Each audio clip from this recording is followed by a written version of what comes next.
thank you for the introduction, Barbara. Like you said, my name is Jess. I'm a 7th-year PhD candidate here in Milk.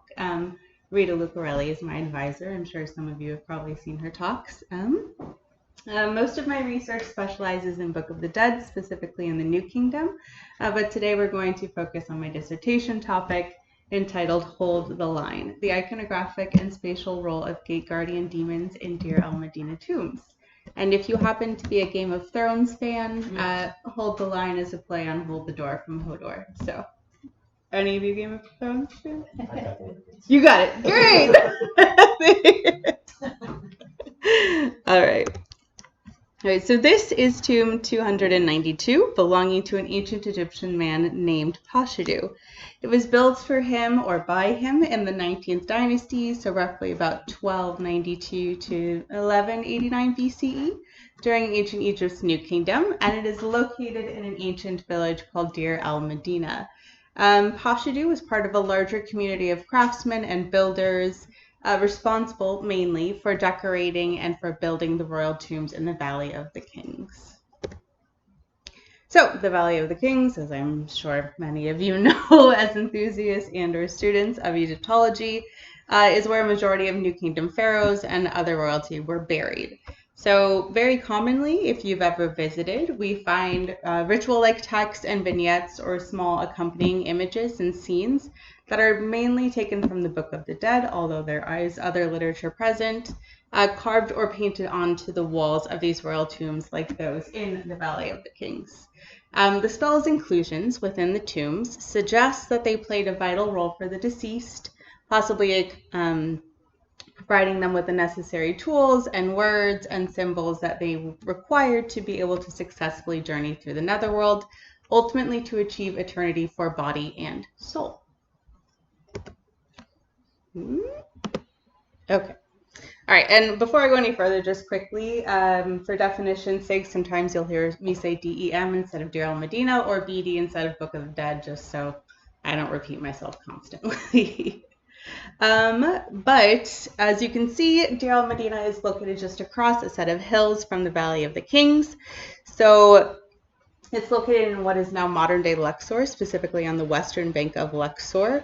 And though the Book of the Dead spells that I had you see on the previous slide are more common in royal tombs, non-royal tombs, however, rarely contain these Book of the Dead spells, with a notable exception being the tombs of Deir el-Medina, like Pashidu's that I showed you previously, or another example, Tomb 290 by Iri Nefer. So the craftsmen of Deir el-Medina, while constructing these royal tombs, had access to this elite religious knowledge from the Book of the Dead spells. They then subsequently chose to take some of that spell's information and put it in their own tombs.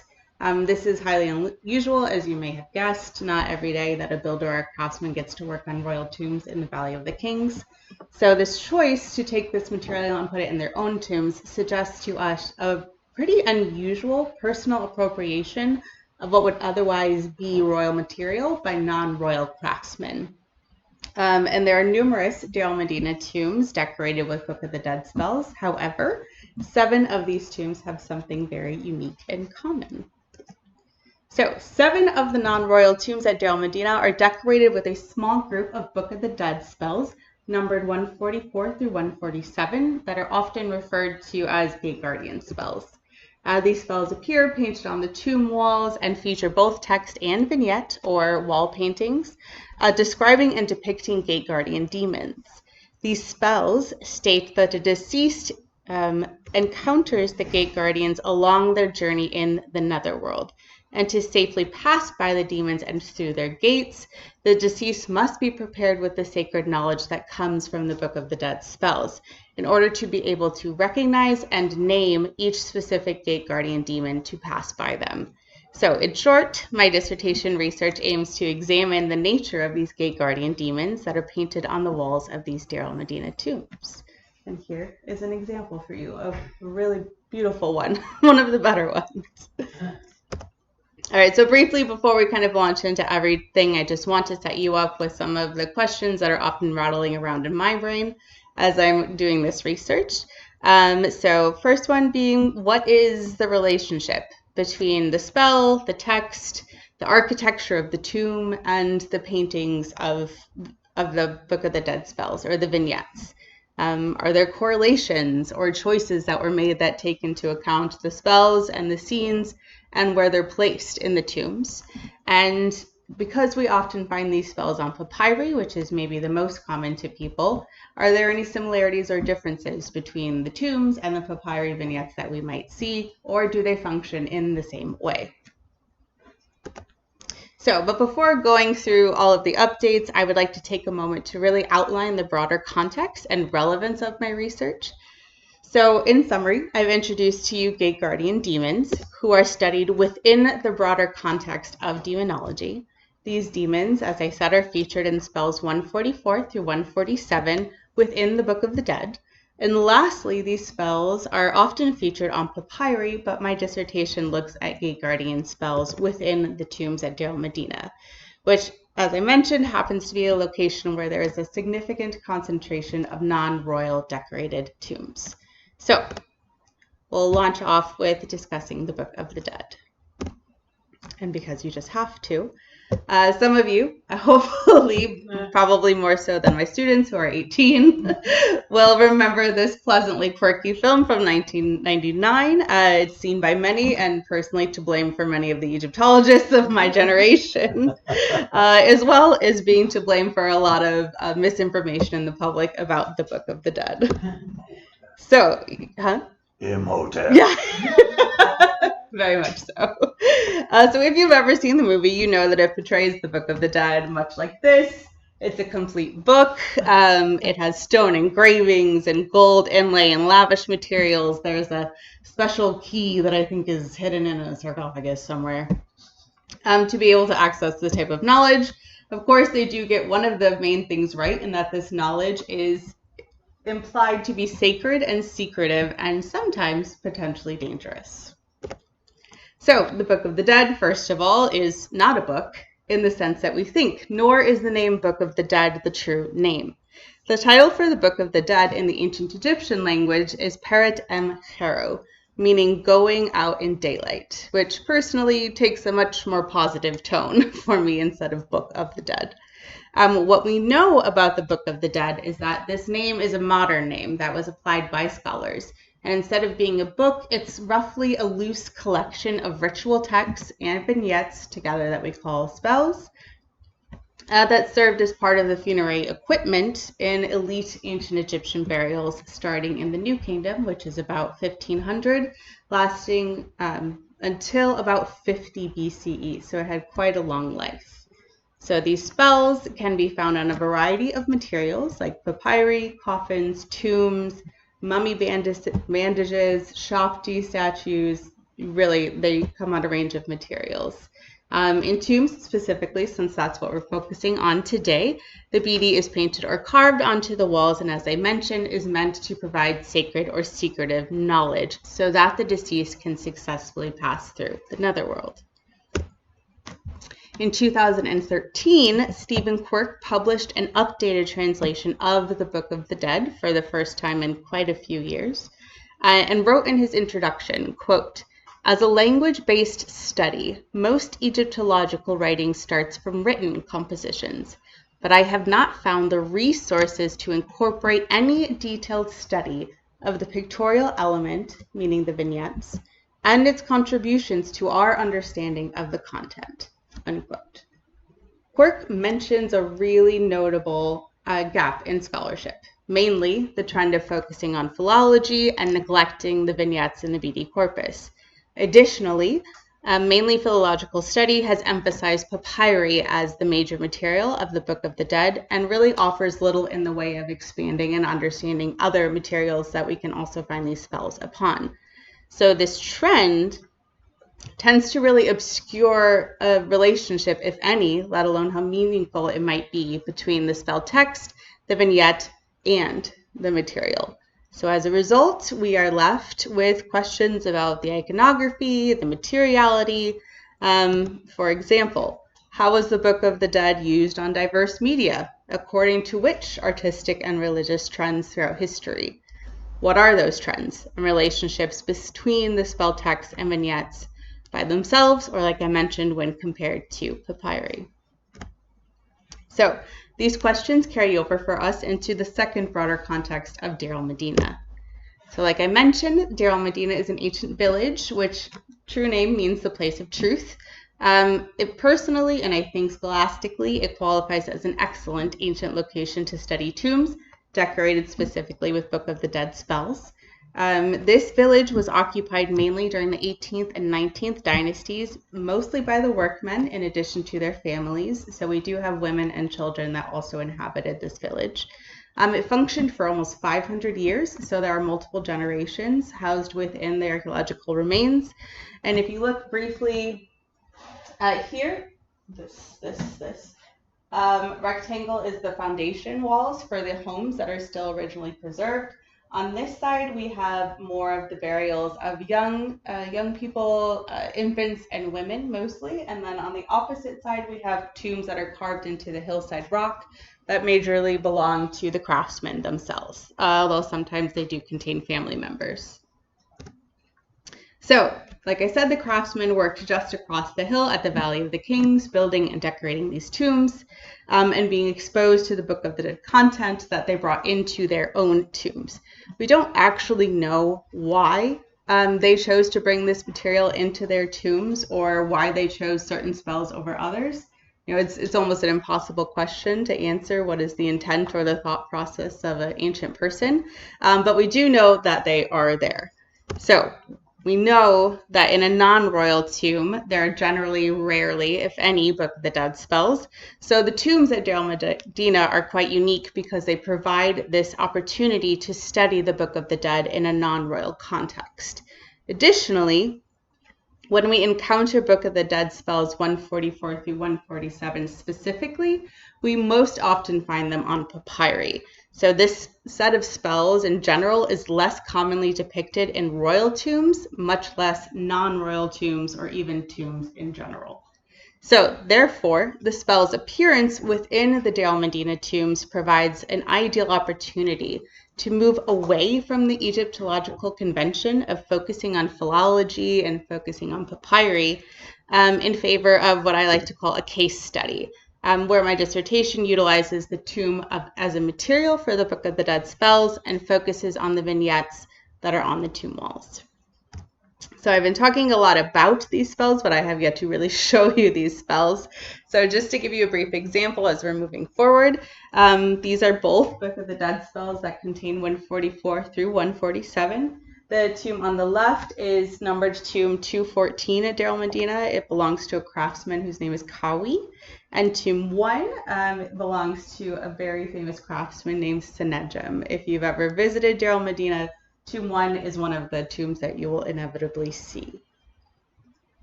So in order to be able to answer these questions, the first thing that I decided to do was really understand the iconography and typology.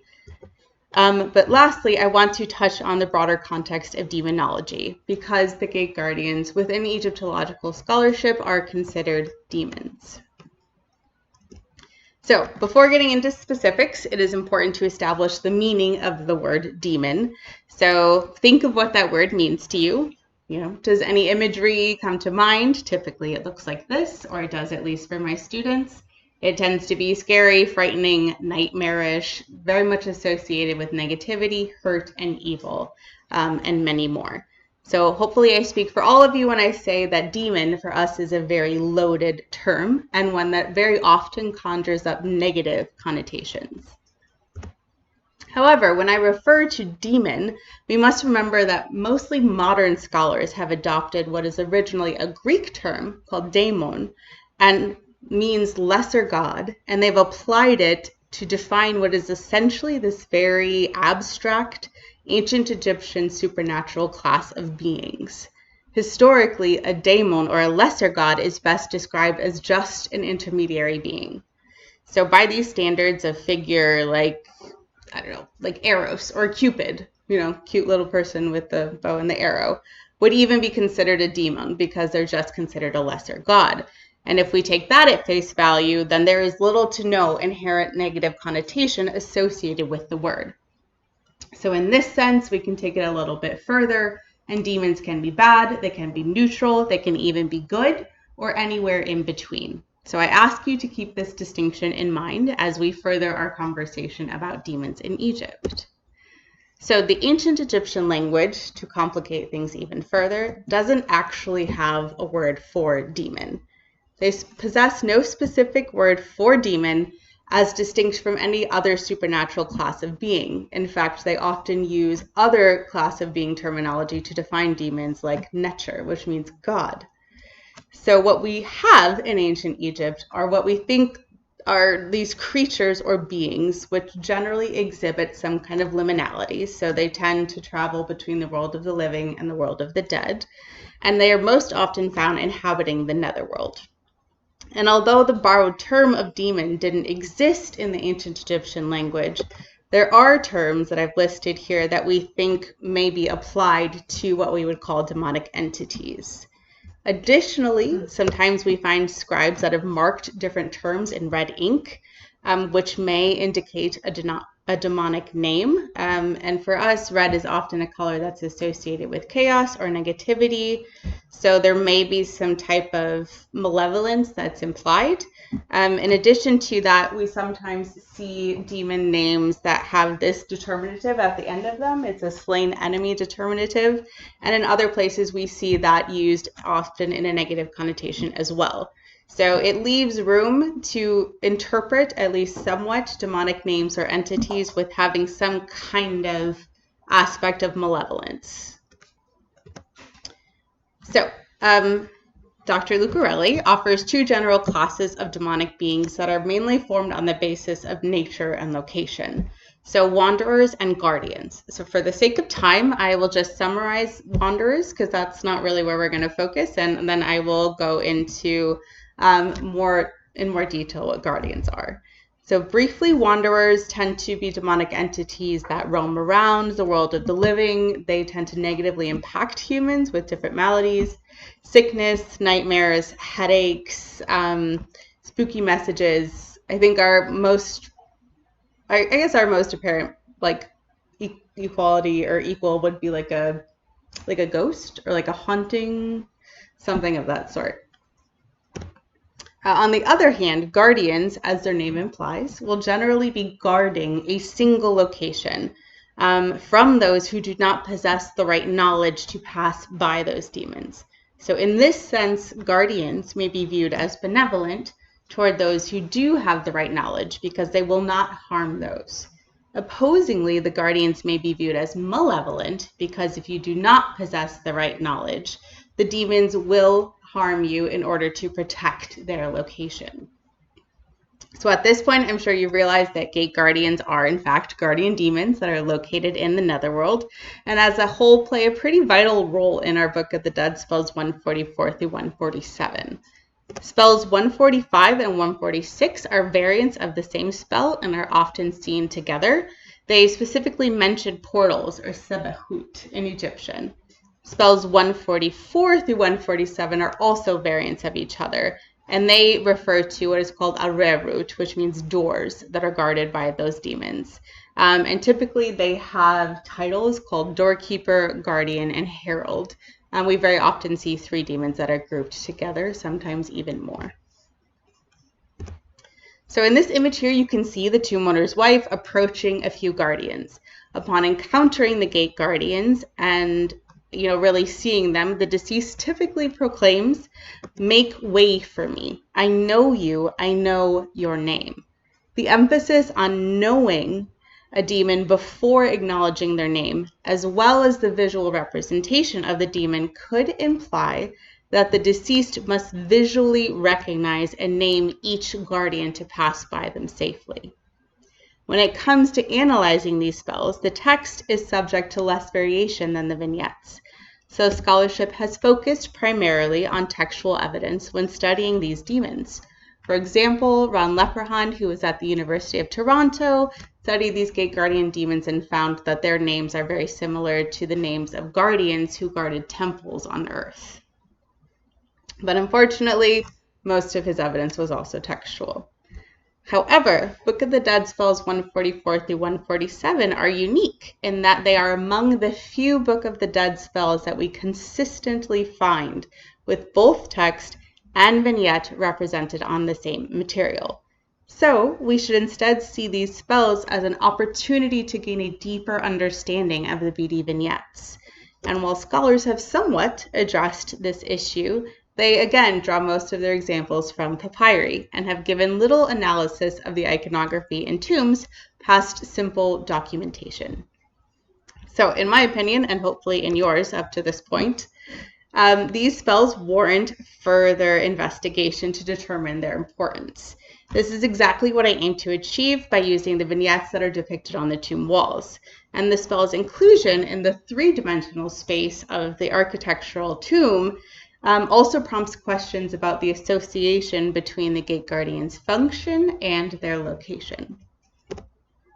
So we've now situated ourselves in these broader contexts, and we'll turn towards the specifics of my research, which mostly means tomb pictures, which I think is largely what everyone is really excited about. So just to summarize, to date, there is no dedicated study of Book of the Dead spells 144 through 147. I have chosen to conduct a case study of how these particular demons, gate guardians, operate in a particular context of the non-royal tomb. I study the relationship between the text, the visual representation or the painting, and the architecture, and consider how these factors influence the representation overall of the spells. And more broadly, by examining textual, visual, and spatial contexts, I hope to shed light on the exchange of religious knowledge between royal elite and non-royal, and how material culture can be used to reinforce beliefs about the afterlife. So, ultimately, I hope to really explore how text and material and image interact to create sacred space. One of the key ways that I've started to do that is by crafting a more nuanced understanding of the visual representations by constructing a typology. Currently, whether it's on papyri or in royal tombs or in non-royal tombs, gate guardians appear in what we call a composite form, which means they have an animal-like head and a humanoid body, although, because it is Egypt, there are always exceptions. And some of the gate guardians do appear in a specifically anthropomorphic, which means fully human form. The composite form is thought to reflect their liminal nature as guards of gates, when gates are understood as these points of transition. So animals featured can really range from reptiles, hippos, birds, we get donkeys. There's really the full gamut here. But the variety in the Guardian's iconography likely symbols their capacity to manifest in many forms and probably reinforces their liminal nature. Gate Guardians also typically appear mummiform, where their limbs aren't defined, but again, of course, there is always an exception, and we do get some that have defined limbs and some that are even fully human and have different postures as well.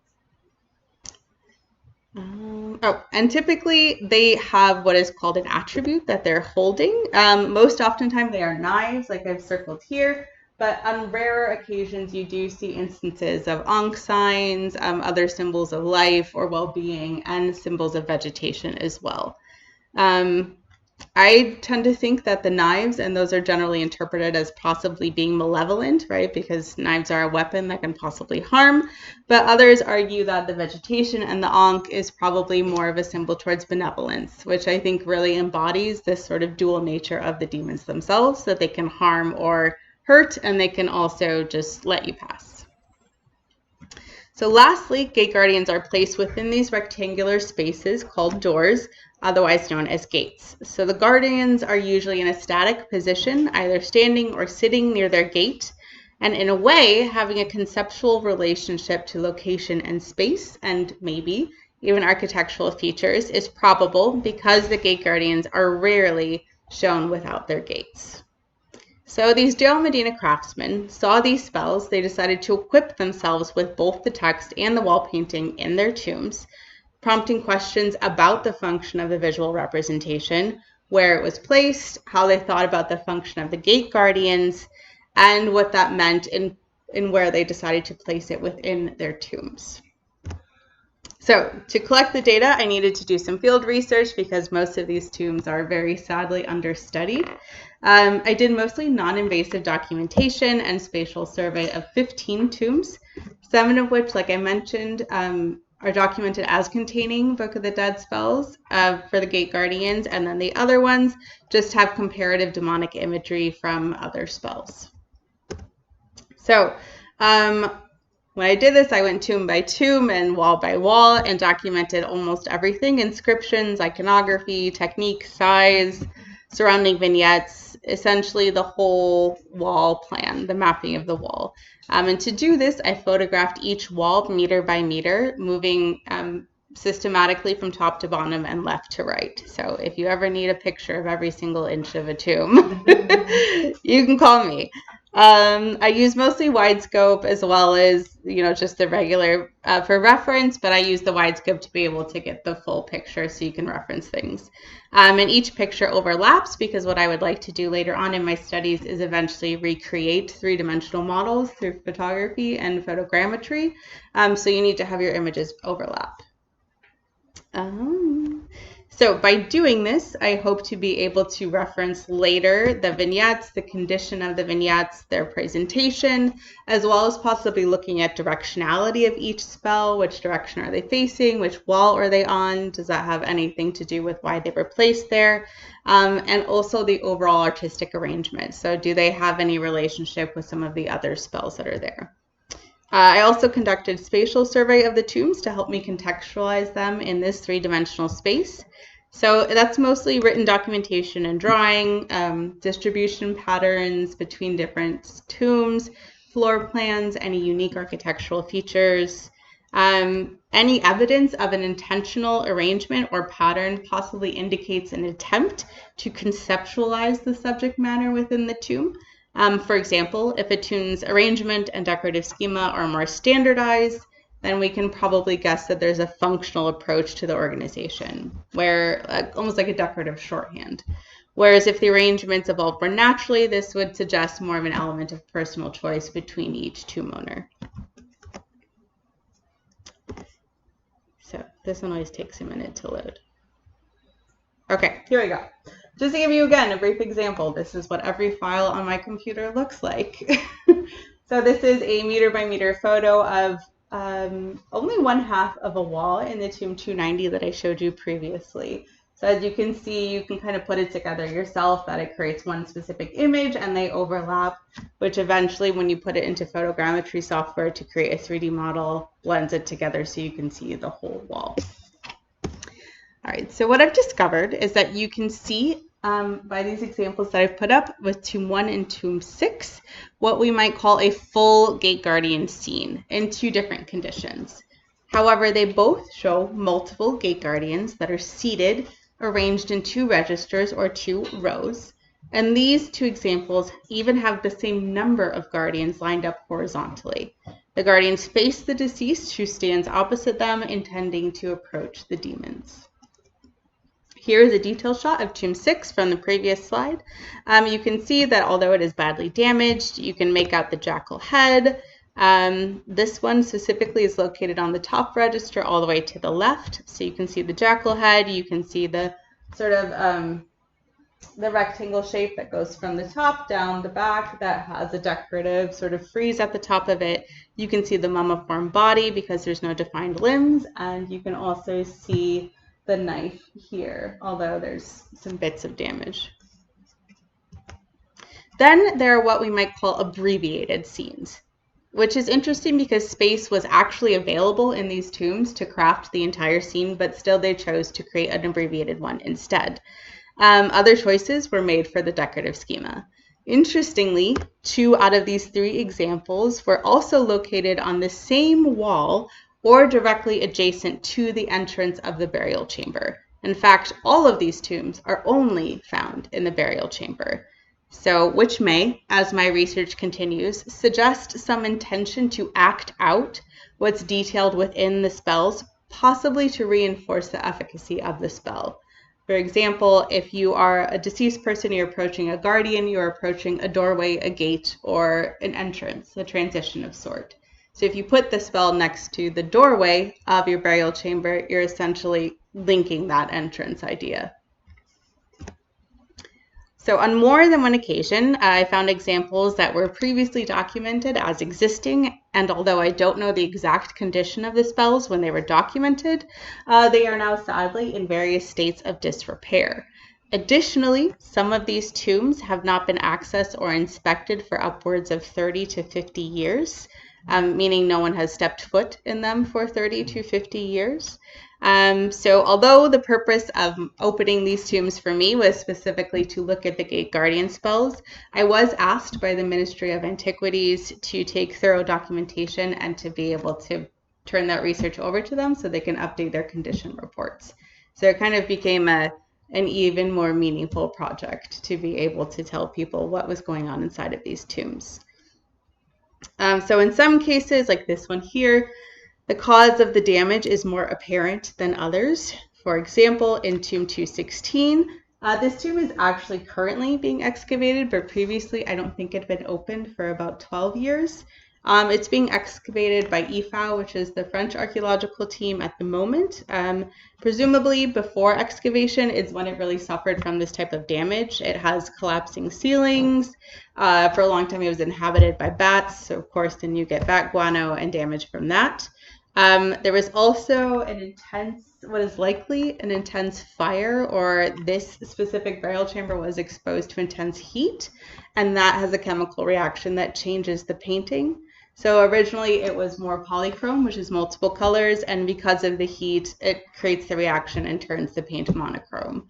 So you don't necessarily even know the original sort of color scheme.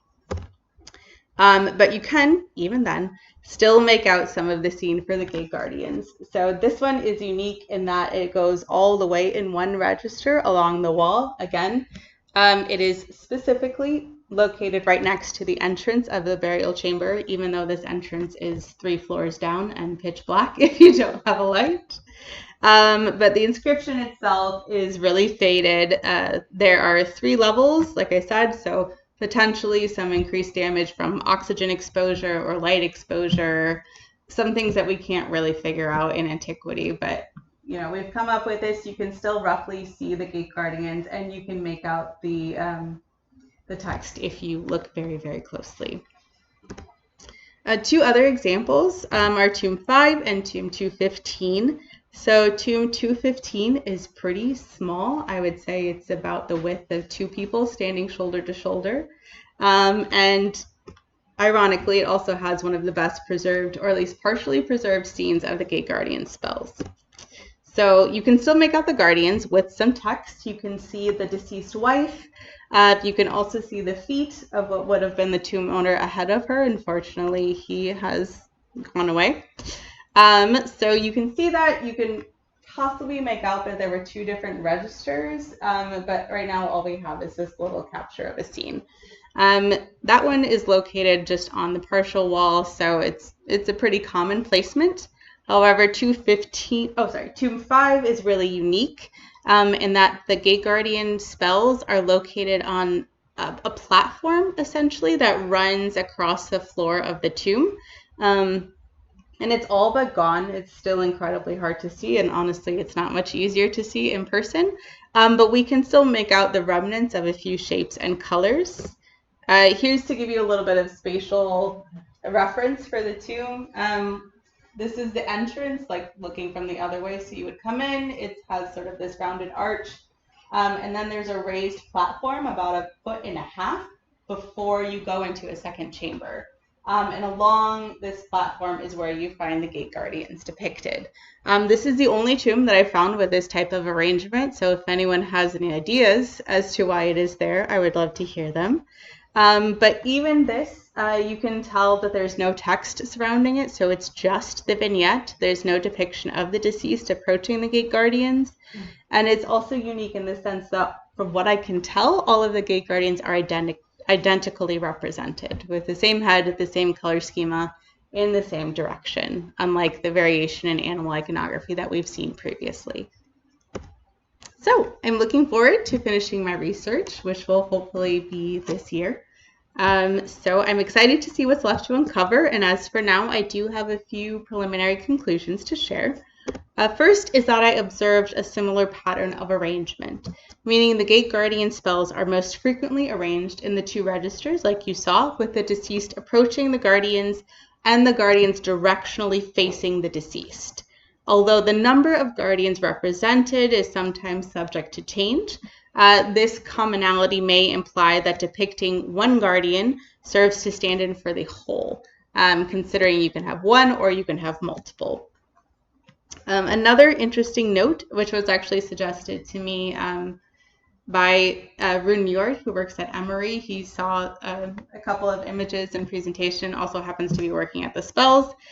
He noticed that the arrangement of the spell text and vignettes in the tombs mimics that of papyri, despite there being, like I said, a lot of different space to be able to manipulate and change it. So it's interesting why they chose to stick to that specific schema and arrangement as well. So unlike the arrangement of the spells, I'm still working out a pattern for the animal heads as well as the attributes or the names of the guardians. Past studies have suggested that the animal heads lend the natural or symbolic traits of the animal to the guardian. For example, if you have a snake head, it's, snakes in nature are thought to be both dangerous and symbolic of regeneration. So then the guardian with the snake head would possibly be made to invoke similar associations. So this take is something that's well documented in previous funerary texts, like the pyramid texts, as well as other magical texts from the Middle Kingdom and the New Kingdom, specifically with certain animals that are considered to be particularly dangerous and are often associated with demonic forces, like snakes, other reptiles, as well as like pigs and jackals, things of that nature. Lastly, the wall paintings and texts of Gate Guardian spells are often near the entrance of the burial chamber. So the craftsman may have put these scenes near the entrance to act out the encounter between the deceased and the Gate Guardians within the spells.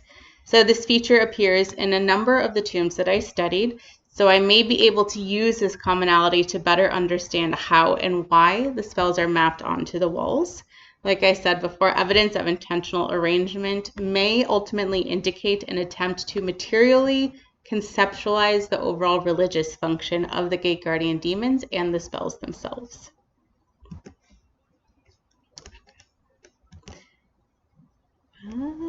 Okay, so where do we go from here? So in addition to finishing my research, my alternate objective extends really past the realm of purely academic research into teaching and museum spaces. As Barbara mentioned, I am mostly a museum person at the end of the day. So what I've noticed is that it can be difficult for learners and museum goers to really understand the reasoning behind my research, like how and why tomb wall paintings are depicted the way that they are, what they're meant to do on a more conceptual level. And I've also found from personal experience that it's difficult for people to grasp, like I said, more of the conceptual motivation. So I hope to create a pedagogical tool that will remedy these difficulties within museums and other learning institutions. So with the last phase of my dissertation, I'm going to use three-dimensional models as well as the photogrammetry that I presented to you to create three-dimensional models out of what would otherwise be two-dimensional demonic beings. And I'm hoping that dispensing that to different learning institutions, having them use it as a tool will help to create accessibility to understand this, this aspect of New Kingdom religion a little bit more. All right. Other than that, thank you very much. I always have to give a shout out to my team that was with me in Egypt. Every day, all day. They were amazing and they worked really hard. Specifically, if you'll just bear with me for a minute, the team at EFAO, which was incredibly accepting and very helpful. And specifically my inspector, Dr. Adla, who was with me all day, every day, and was the biggest champion for my research I could have ever asked for, who was also pregnant at the time and was still trudging with me every day through all of these tombs, as well as my workman Hassan, who's just, he was a friend of a friend and he just needed a summer job. His ultimate goal was to learn Spanish, to take Spanish classes. So it was really sweet for him to be able to help me. He worked incredibly hard and most of the time held a flashlight for longer than I think he ever thought he would in his entire life. So always many thanks to them. Other than that, thank you for listening.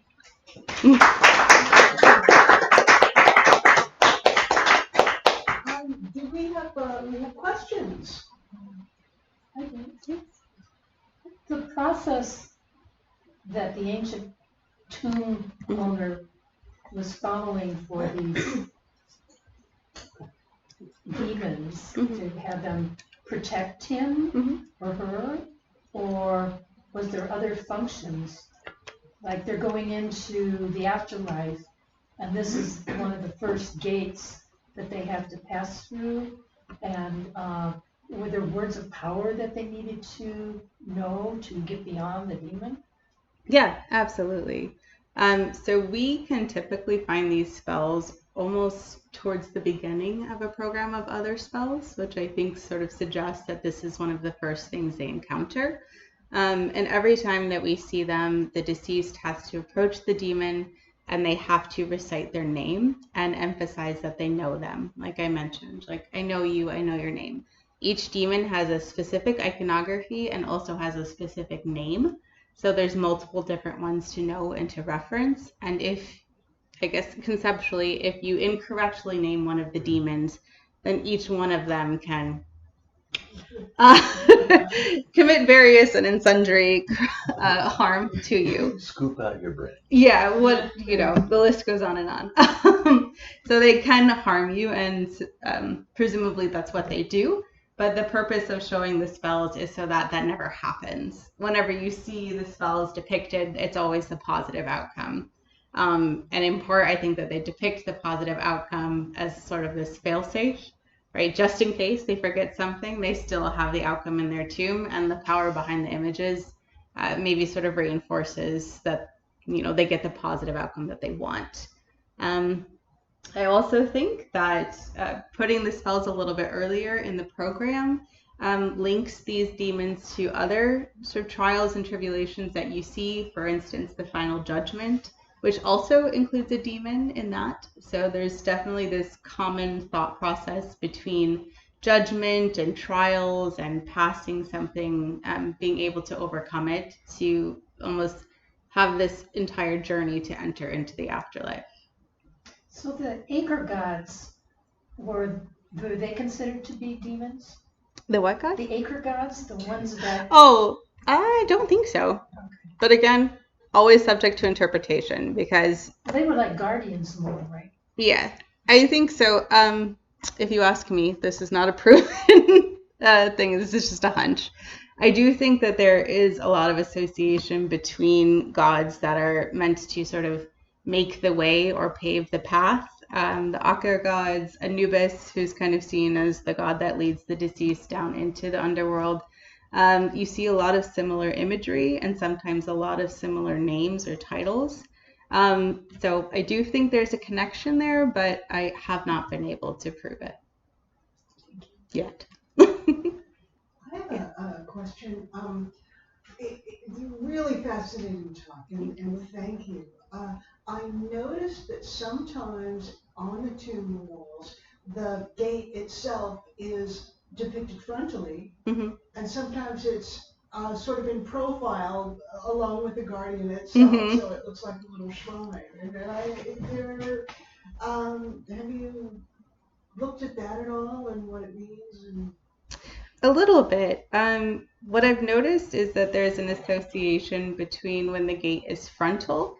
It tends to be an abbreviated scene. So there's only one demon or only 3 represented. There's not multiple registers. Versus when you see sort of the full representation with the multiple registers, you see the gate that's more profile. So my guess is maybe presenting it frontally helps it stand for more than one. I'm not quite sure, but I do see that there's that association. In a complete set, like this, I think you said 144 through 147, of all of those spells, how many demons or gate guardians would there be in a complete set of these spells? What did I do? I can show you, because I think visual things are better represented visually. And if there is only a partial set, how do they determine which are the most important demons to put in? I don't know why they determined the ones that they decided to, or why they were specifically the most important. What I know is that there are similarities in terms of the types that they present. Let me get this up for you really quickly. So the Tomb of Sennacherib, I think, is a great example of what would be considered a full set. So this is all of them. They're arranged into 2 registers. I typically see 2, 4, 6, 8, 10 of them, although I have seen more. But all of the spells, the whole set is mentioned here. So I think that's a great example of sort of the full scheme of it. Like I mentioned, scholars tend to focus more on the titles or the names because there's more consistency in that. Sometimes you can create an association between the animal head of the demon and the name. Sometimes like the actions that are implied in the name sometimes mimic what the animal head might do. For instance, you might see a demon that's named like the Mistress of Bite, and she might have like a snake head or something like that. But there is less consistency in terms of the iconography of the animal heads. So far, I haven't had or come across anyone who really has any theories about it, but I hope to find one. I have, like I said, found some patterns between the names and the titles and the animals used, and there is a certain set of animals that are used. It's not any and all. And there are some tombs in my set where only one animal is used one time. Like there's one bovine guardian that has like a fully frontal, like cow head, and I haven't seen that anywhere else. So it kind of begs the question, why choose that over other things? Yeah. I was just wondering, in the in the royal tombs in the valley, they're often very extensive, and the gates are actually physical locations as you pass from one corridor into a chamber into the next corridor. So those gates are actually physically a location. In the tombs of Deir el-Medina, do they, besides putting them near the front, do they have any, like, here's a corner, so we'll put one there, versus here's a blank wall, we'll put it in the middle? Any regularity to how they arrange them? I don't think so. I think these tombs tend to be 2 chambers, one that's higher than the other, and they tend to just be rectangular chambers, whereas like the Valley of the King's tombs are slender and are very long, right, and increasingly go downward, so there's more transition. What I've noticed is that the spells are either placed directly adjacent to the entrance of the burial chamber, they're only in the burial chamber, or right once you go through the entrance, you can directly see it. So they're often directly adjacent to it. It's almost the first thing that you see.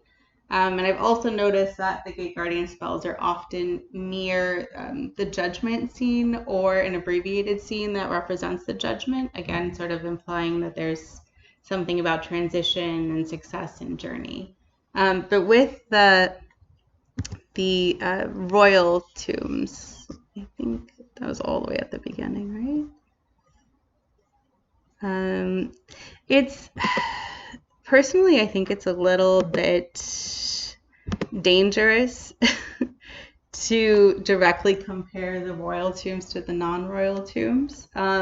In part just because of the architecture, it's a little bit different, and there is a different typology to the royal tombs. So those ones typically have standing guardians. They typically are carrying a lot of different things rather than just the knives. Sometimes those things are only unique to that tomb. The set of animals that they use for the guardians are different from those in Deir el-Medina. And even the representation of the gates, like Barbara noted, these ones tend to be more fully frontal.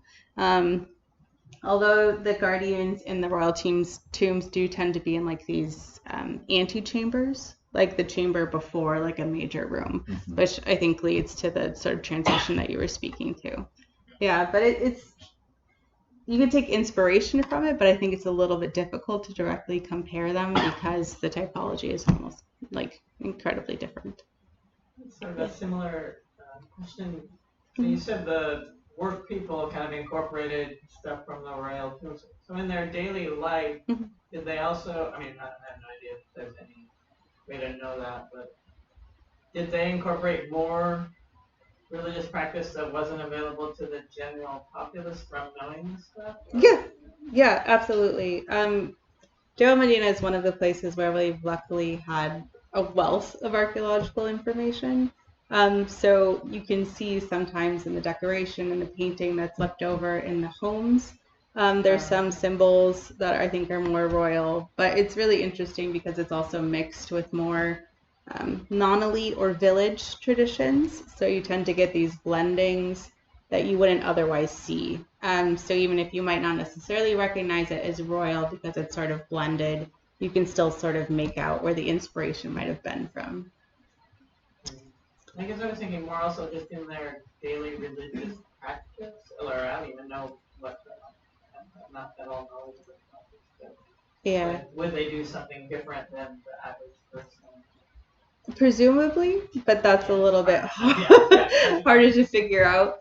I mean, the village lasted for about 500 years. There was multiple generations of builders that went through, and sometimes builders and their families wouldn't stay in the village for their entire life. So you also get this exchange of different builders bringing their traditions from different nomes and different villages all over Egypt to Deir el-Medina, and you see that mixing. So it's as much sort of this case study of village religion as it is royal and elite religion.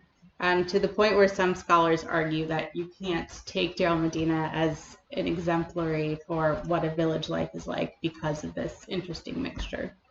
Yeah. I'll do that. Okay, so a previous talk described demons as largely evil, although they sometimes had a good outcome, which isn't really what you were saying. No, it's not. I was wondering if you could address that. Yes, that is the dangerous road where my advisor and I disagree. Okay. Yeah, I think that the reason that I am sort of leaning towards this in-between liminality is largely because I consider the iconography as well as the text. If you look at just the text, I totally understand that. The titles and the names of the demons are very often scary and malevolent. There's intentions of harm built into the names, but at the same time, there's also a lot of intention of like benevolence. Sometimes you see regeneration symbology associated with that. Sometimes you see protection symbology within the names of the demons. And, you know, I noticed that there's really never an image of them actually harming a deceased. It's always the positive outcome. So for me, that kind of makes the balance a little more in the middle. Like it could be one way or the other, but it's not malevolent in nature itself.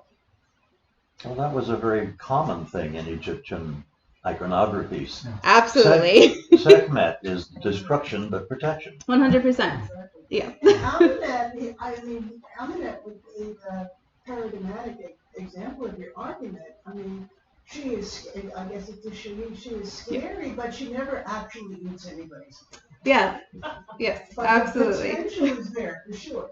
Yeah, I mean, the potential is there. It's implied, but the outcome is never brought to fruition. Yeah, and Ammit is a great example. She's like a composite monster of the three most powerful and dangerous animals that are found in the native, like, surroundings of Egypt, and yet she never really gets her dinner. Nope. So. Did you have a question? Yeah, I was going to say, how do you know where like a Book of the Dead begins and ends, like, and what else is in there? What kind of decorations kind of fill in the other spaces? In the royal tombs or in the tombs of Deir el-Medina? I guess both, if they're different, I guess. Yeah, the royal tombs, usually they have separation, so dividers where you can very clearly see. Sometimes they're divided by the hours of the night, and it'll say in the text, this is hour 1, this is hour 2. The royal tombs also draw from a set of about 6 or 7 books of funerary literature. All of them kind of address something different, so it's easy to see along with the imagery which one is being pulled from which. As far as the Deir el-Medina tombs, it's almost exclusively Book of the Dead. And most of the tombs are Book of the Dead scenes, and sometimes they're bordered, so you can very clearly see the distinction between this scene and this scene. But mostly you just have to read the text and kind of see, and they all have sort of this beginning, right? Like it'll say like God's words, and then it'll go into the title of the spell, so you can see the distinction between the two. And we're really fortunate with the Deir el-Medina tombs because most of the spells, not even just the Great Guardians, are almost always associated with some type of imagery. So it's easier to define them that way. Any other questions? Just one point, you may be aware of this, but there was an operating system developed in Berkeley, and that operating system included, among other things, demons, because those were the software demigods that kept everything running in the operating system.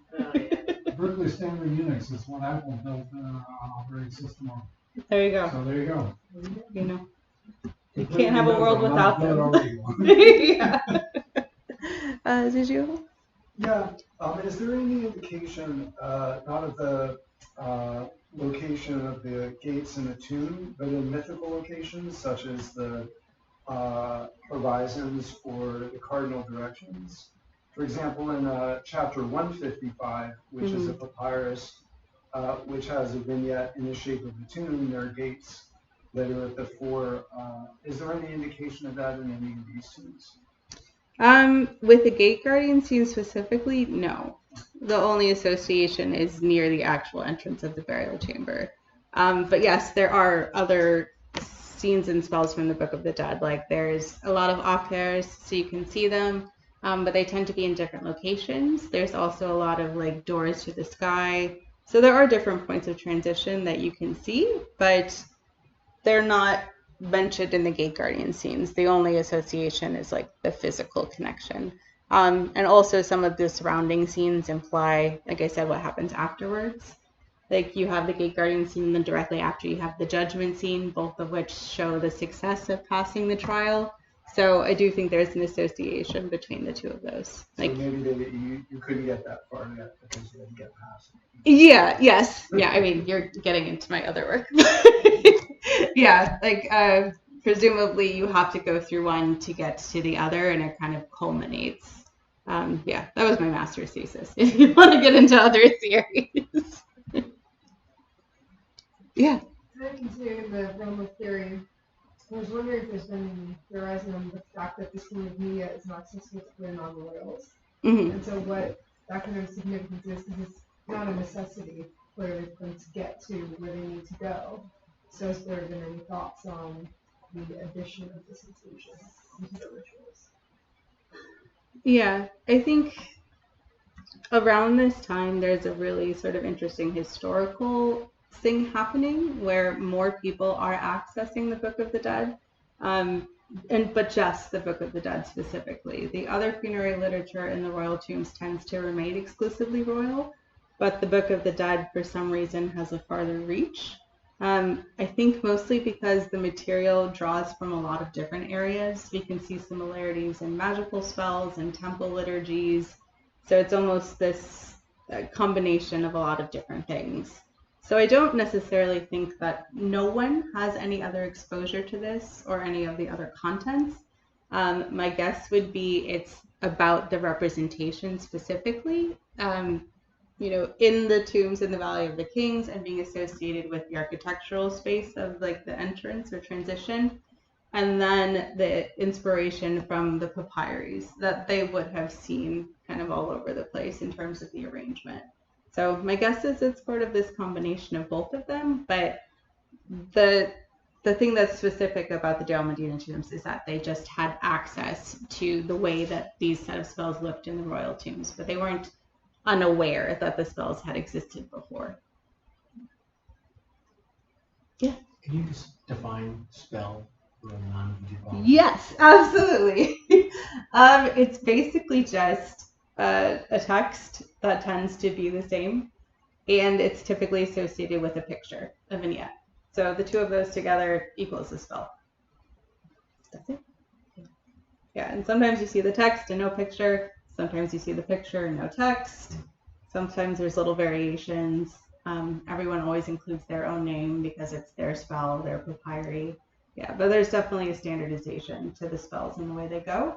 But as far as the numbering, the arrangement, it's completely arbitrary. It was made by an 18th century Egyptologist. Yeah, they don't actually have numbers. Yeah. Are there any Book of the Deads that were written for women? Would they go through that process? Yeah. Yeah, it was the same for men or for women or for anybody. You could have a Book of the Dead that belonged to a woman. More often than not, at least in Deir el-Medina, I tend to see the wife represented along with the Book of the Dead of her husband. Like I showed you, you can have like the tomb owner and then his wife right below him. So presumably they go through the same set of trials, and the equipment or the tools from the Book of the Dead apply to both of them. But we do sometimes find papyri that are just specifically for women. I think there's probably a lot of variables as to why we see it more for men than for women. Men tended to be more in a position of being able to access this type of knowledge. So I think that they were more readily available. They also tended to have positions where they could have more money and you had to pay for these type of things. So I think there's a couple just daily life variables as to why they would maybe just want one Book of the Dead for the husband and the wife rather than one separate for each. Yeah. But even then, we have some of the tombs here. The wife is depicted in the tomb, but yet her mummy is buried actually on the opposite side, and the hillside cemetery. So it's an interesting distinction. I don't really know why that is, but it's just kind of a unique thing. At the beginning of your talk, you said that the tombs hadn't been in, some of them hadn't been in for a long time. Mm-hmm. What are the overall conditions of the tombs now? Are they caring for them? Because this looks pretty good, the one you have up here. Yeah, this is a Valley of the King's tomb, which they tend to pay more attention to than the ones at Deir el-Medina. Right now, there are about 5 tombs at Deir el-Medina that have been fully conserved and are in a condition where the public can access them. But at any given time, the government only opens 2 or 3 of them for a certain period of time, and then they rotate so that the tombs kind of get rest in between. But it's still a very limited set. Most of these other tombs, like I said, no one really accesses them because the government keeps track of every time they're opened. So a lot of them, a lot of them are just continuing to decay, unfortunately. They're not exposed to different sort of animal habitation or human habitation or like oxygen exposure or light exposure. They tend to be closed and they are always guarded. But, if there's instability in the structure, that tends to remain. If there's deterioration of the plaster, that also tends to remain. Some of them have gotten more attention than others, but out of the set that I looked at, there's about 6 tombs that are still unpublished, which means no one has gone in there and looked at them. So they're just in the state of having existed for, the thousands of years that they've been built. Sometimes I've seen a dog skeleton or like a pack of cigarettes from like 1930 or kind of things like that. Just remnants of human activity throughout the years. Yeah. If there are no more questions, thank you all for coming. Yeah, thank you so much.